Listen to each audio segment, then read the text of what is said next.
Singer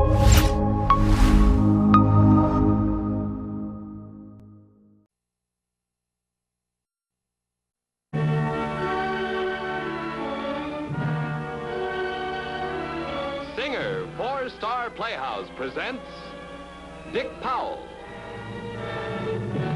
Charles Boyer, David Niven, Ida Lupino. David Niven in Vote of Confidence.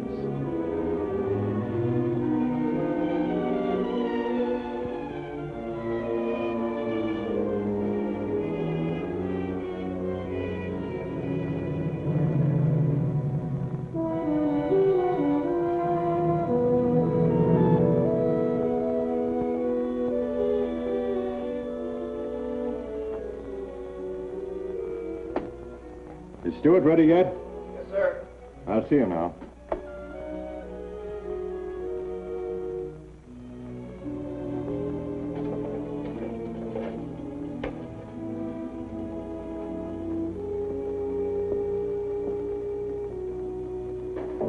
Well, Stewart? Well, Warden? Time's up. That's right. Graduation day. Yes? Well, don't be so grim about it. This is a festive occasion. Isn't it customary for you to make a little speech of some sort? That's the usual thing, yes. Oh, please don't disappoint me. Oh, Warden, please, surely there's some kind thing you can say. You'd think so, wouldn't you? Aren't you supposed to tell me that you believe I will return to society a better citizen than when I left it? And aren't you then supposed to present me with $10? Well, here's the $10. Thank you. Warden, I hate to dash off like this, Just but a minute, Stewart. Sit down. Stewart, when your parole came before me, I wasn't sure that in approving it, I wouldn't be committing a crime myself. And then I met someone. Someone whose faith in you changed even my mind. My lawyer? No, Stewart. Someone very dear to you. Someone who's here now to take you home. Here to take me home. Who? Your mother. My what? That's right.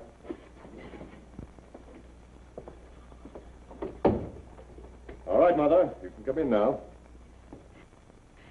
Tony. Tony, my dear boy. Haven't you got a kiss for your poor old mother? Oh, sure, Ma. That's a sweet boy.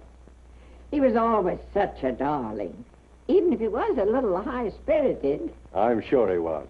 Always in and out of trouble. Why, I remember the day he broke a window. Only 11 years old. Well, every boy gets into that kind of a scrape once in a while. And this window was in the bank. Oh, Mother, I think we should leave now. We have so much to talk about. Yes, I'm sure you have. Now, it's very nice to see you, Mrs. Stewart. And remember now, we're counting on you. Oh, Warden, I can never thank you enough for all your kindness. Don't mention it. Good luck, Stewart. Thank you, Warden. Goodbye. You can go right on out. Fine. You'll call off the screws. Oh, dear me. Those gangster programs on TV. Oh, of course. I'll tell the guards you're coming through. Goodbye, and thank you. Goodbye. Goodbye, Warden. Thanks loads.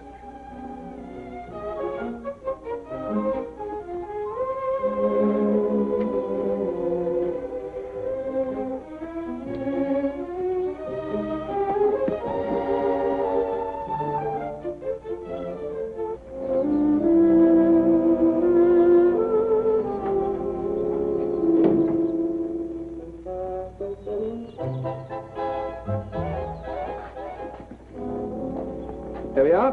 10. Have it on the government. Ma, let me have a good look at you.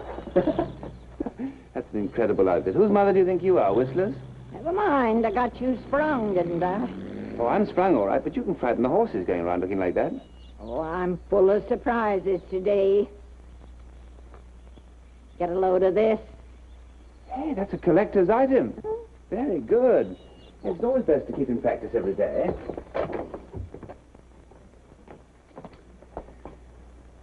Home again. I'll just put this in the safe and be with you in a minute. All right.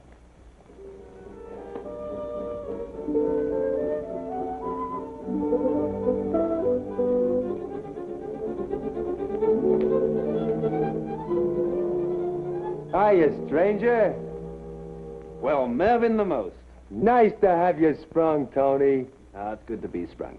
Hey, what about dinner? What's coming? You no idea how much I missed your cooking. It's a surprise. Well, how about a drink, huh? Celebrate my coming out party? Right away. Oh, I'm pooped. I see you've done some redecorating. Oh, just a couple of things here and there. A couple of things. New drapes, and this magnificent piece. Straight from Mr. Chippendale himself, I'd say, judging by the broken pediment. What do you mean broken? I paid 8 C's for that box, and the guy's name was Goldberg, not Chippendale. It's supposed to be like that. Ma, Thomas Chippendale, 1718 to 1779, was the man who designed and carved that beautiful bookcase. The broken pediment was something that he used often during his work. In fact, he was so fond of it, it became a sort of signature. I had a cousin like that once. A real artist. He was in the habit of putting a wart on Jackson's nose, so the trade would know who done the plates. Pretty soon the T-men found out, too. My cousin, he pulled 10 to 20. What a fascinating anecdote. Has a moral, too. If you want to forge ahead, don't change the features. Oh, I'm sorry, Ma, that was terrible. Serve, Merv. Thank you. Well, here's to the cup of plenty. May we drink from it from here on in. Tony, Mm-hmm. the cup of plenty. Hmm? We're down to the dregs. I suspected as much. And you're not worried? Not at all. Yeah, but where do we go from here? To the mother lode, I hope. Sit down, Mervyn. Now tell me, does the name Pembroke convey anything to either of you? It doesn't. Let me refresh your memory. Hiram Pembroke was a multimillionaire who died about 20 years ago. His daughter, a spinster, is his sole heir. There was some mix-up over the will, and she's only just come into all the money. Hey, things are looking up. There's a catch. This woman wants to give the money away. That's a catch? Wait a minute. Is this the dame I read about in the papers who wants to give all her money to charity so she can be poor and happy? Exactly. Happy and poor. She must have snapped her cap. She's an oddball. Shuts herself up in the family mansion.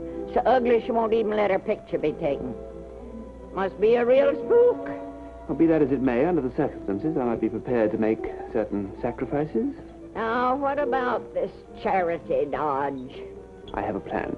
I'm not quite ready to divulge it yet, but suffice it to say that I can think of nothing more charitable that this woman could do than to give all her money to us.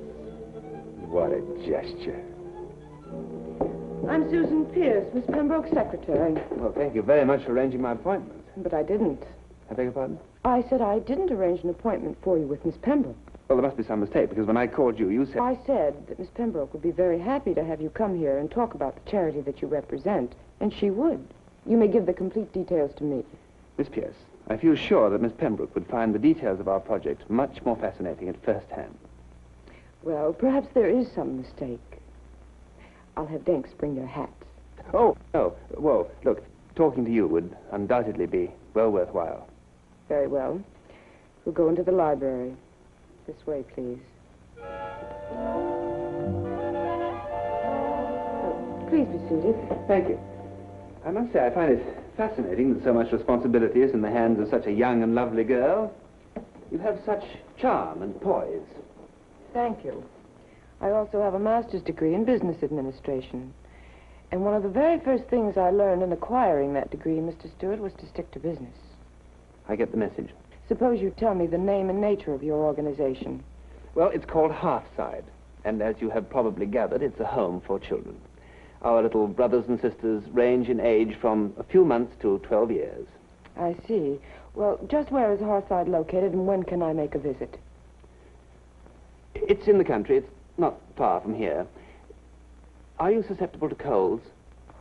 Well, I'm not susceptible, but... I wouldn't recommend you coming for a day or two. The children are all coughing and dribbling. You know how they are.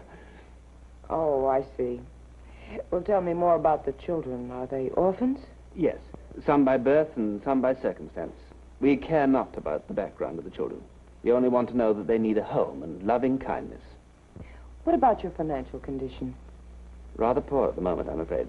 I spend most of my time trying to bridge the gap between what we have and what we need. How long have you been at Hearthside, Mr. Stewart? All my life. You see, I am Hearthside's first little brother. Oh. Well, I know how busy you are, and I have some calls to make. Thank you very much, Mr. Stewart, for telling me about Hearthside. You would be doing our little brothers and sisters a great favor if you'd tell Miss Pembroke how badly we need her help. I know she'll be interested. You could do me a great favor, too. Yes? Have dinner with me tonight? I'm afraid that's quite out of the question. Oh, I just wanted to tell you more about Hearthside. Oh. Of course, it would have to be Dutch. Oh, yes, of course it would. Well, some other time, maybe. Mr. Stewart? 7:30? All right. You know, I think I love Italy best for giving the world spaghetti. No credit to China? China? Yes, Marco Polo introduced spaghetti into Italy after a trip to China in the 13th century. Well, bless his heart. Well, bless half his heart. He also introduced gunpowder. Where did you acquire all this fascinating information? My mind is a vast store of absolutely useless information. Do you know that whales have no teeth? Really? No, they just open their mouths and go roaring around the ocean like giant vacuum cleaners. Oh, Tony, you're mad. No, I'm enchanted. That's the difference. I think we've strayed off the subject. Tell me some more about Hearthside.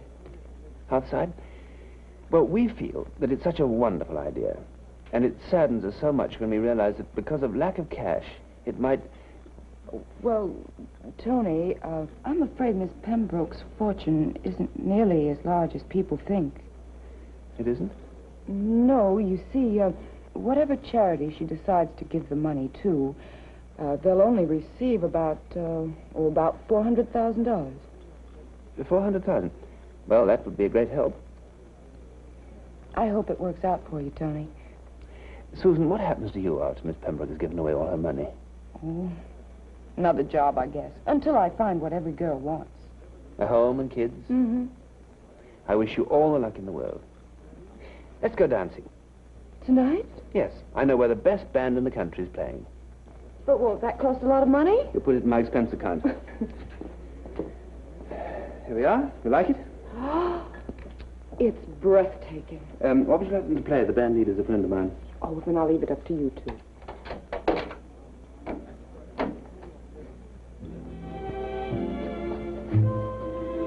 He must be a very good friend. Who's that? The band leader. It's beautiful. I'm beginning to think more of him all the time.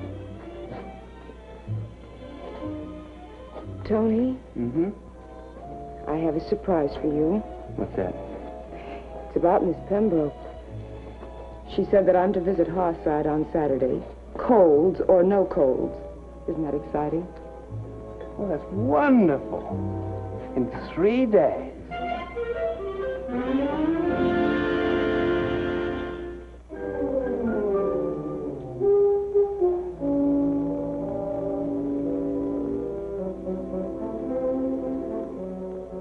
Got it. I know a con man in Philly, a midget. We have him round up a couple of pals, see, and we dress him up like they... Well, he's a fairly young-looking midget. Why don't we just forget the kid angle? Turn the place into a loony bin. We got plenty of material for that. Wait a minute. That may be it. The loony bin? No. You said this place, this house. This will be Hearthside. Here? You are nuts. What about kids? Oh, we'll get some. Oh, no, we won't. I've been at a good straight confidence game all my life. But if you think I'm going to get mixed up in anything as low and crooked as kidnapping, you're crazy. That goes for me, too. Well, let's think. Merlin, how long is it since you've been down to your old neighborhood, down around East 4th Street?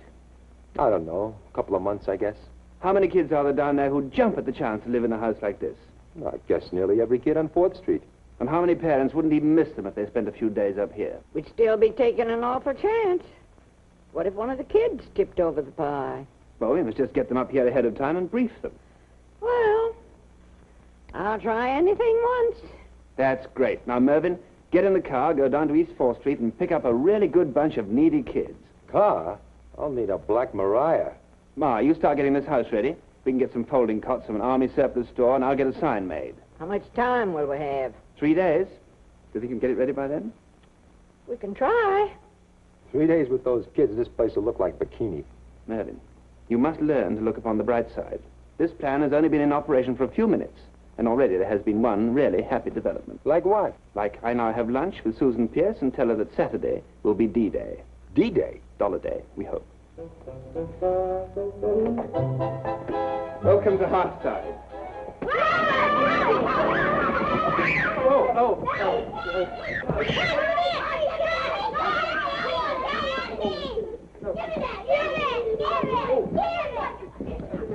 Pick this up. Plenty of candy for everybody.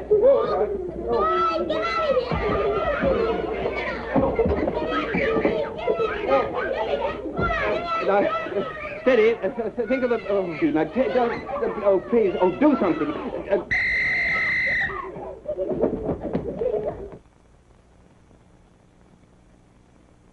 What kind of a whistle is that? Police whistle. Chain it to your arm. Who do you think you are? Santa Claus in reverse? Hey, come out of here.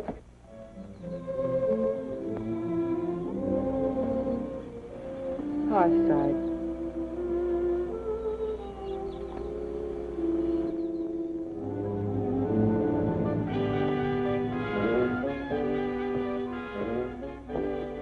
Oh, Tony, it's just lovely.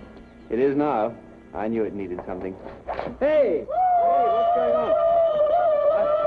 I didn't know this was Indian country. Whoa! All right, I surrender. Surrender nothing, paleface. I'm gonna lift them roof. Oh, but that's inhuman. He's right, Joe. Let's just burn and get some brush. Okay. Hey, Dickie, pipe the hack. Bigger than Rocky Kansas. Yeah. Wonder whose ma that is. Let's be polite to our guests. Dickie, Joe, here is Miss Pierce. Hello, Joe. Dickie. Hi. All right, now run along, braves. Oh, should we go in? Wonderful. Come on in. Hi there. Hi. Simply adorable. And so young. Oh, we have all kinds. If you don't see what you want, I'm sure we have it at the downtown branch. Who's winning? In here now. You flip in the chicken Where we get the chicken? from the butcher. Just ask him for stewing chicken. Well, what'll happen when he asks us for money? Does that thought haunt you, too? Maybe you better let me take care of the butcher angle. And after the chicken, you put in the vegetables. It's like Christmas. Every day is like Christmas here.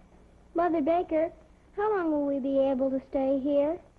Why, I'm not sure, dear. Mother Baker, this is Miss Pierce. Oh, Miss Pierce, hello. I'm so glad you're able to visit Hearthside at last. I'm glad to be here, Mother Baker. I've looked forward to meeting you and the children for what seems like months. Tony's told me so much about you. We've heard a lot about you, too. I'd like you to meet some of our little sisters. Lois, Patty, Melinda, Sally. This is Miss Pierce. How do you do? Hi.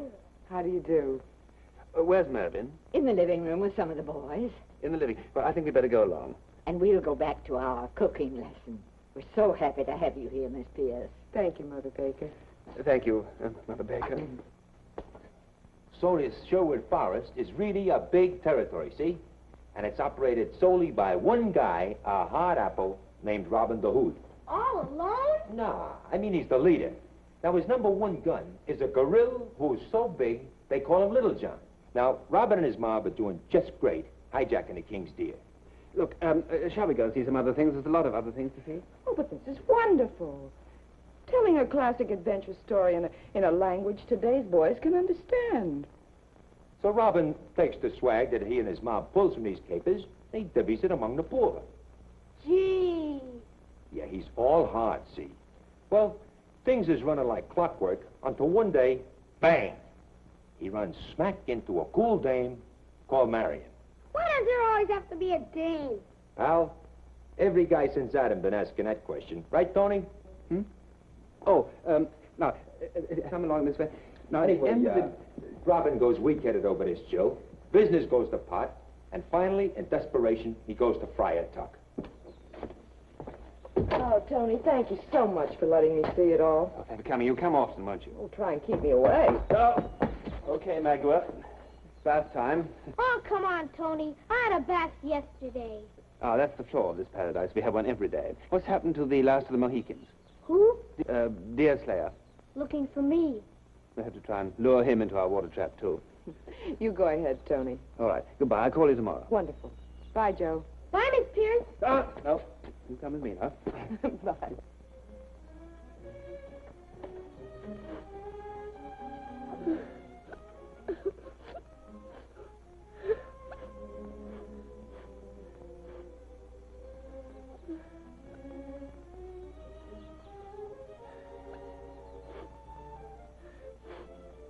Dickie.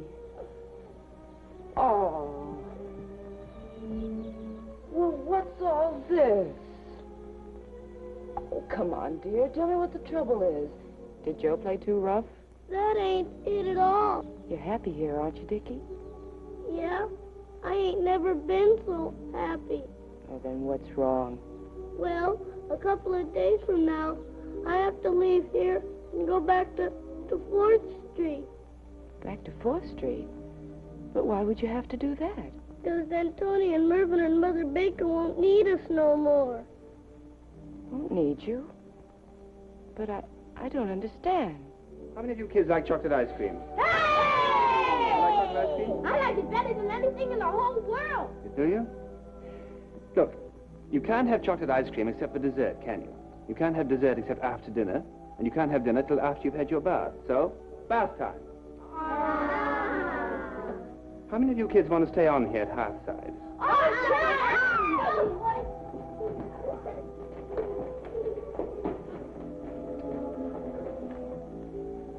Guess it really paid off. Yeah, slick operation. $400,000. A lot of money. Yeah. Hey, Tony, we got no towels. Ernie, get the towels. Okay. Coming. We've gotten kind of involved, haven't we, Ma? We wasn't supposed to tell anybody. And now I've even done that. Oh, there, Dickie, don't you worry about it. Gee, Miss Pierce, I never had a real home before. I wish I never had to go back. You don't have to go back, Dickie. You don't ever have to go back. I can't believe it. I can't believe that money would do this to anyone. To use the hopes and emotions of little children. You run and get your bath, huh? I'm sorry you had to hear that from him. I was looking for you to tell you myself. Tell me what? Another lie? It may seem strange to you, but Hearthside is becoming the first honest thing I ever did. Honest? Yes, honest.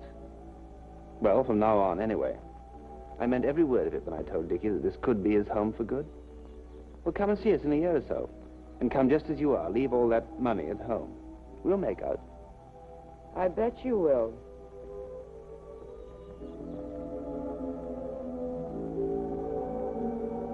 How are we going to pay these bills? Look at this. Eggs, laundry, milk. Same old cry. All we need is money. Where's the tripper, Tony? This is the first time you've ever had any trouble turning a fast buck? First time I tried to turn a fast back the honest way. Rough, huh? Rough. I've knocked on so many doors, I got water on the knuckles. No, it's not going to bring in the kind of money we need, but I'm going to have to go to work. A job? They go hand in hand, Mervyn. I'll get it. There's trouble. And 9 to 5, it's wearing a blue suit. Hello? Hello, Tony. I've had some time to think over what you told me, and, well, I guess I've been guilty of some deception, too. Susan Pierce or Sarah Prentice, huh? You knew? I guessed. You might call it a natural talent for spotting a phony. Tell me about Hearthside. Do you really think it'll work? Of course it will. It's got to. Well, what will you do for money? I'll try and find some half-witted heiress or her gullible secretary.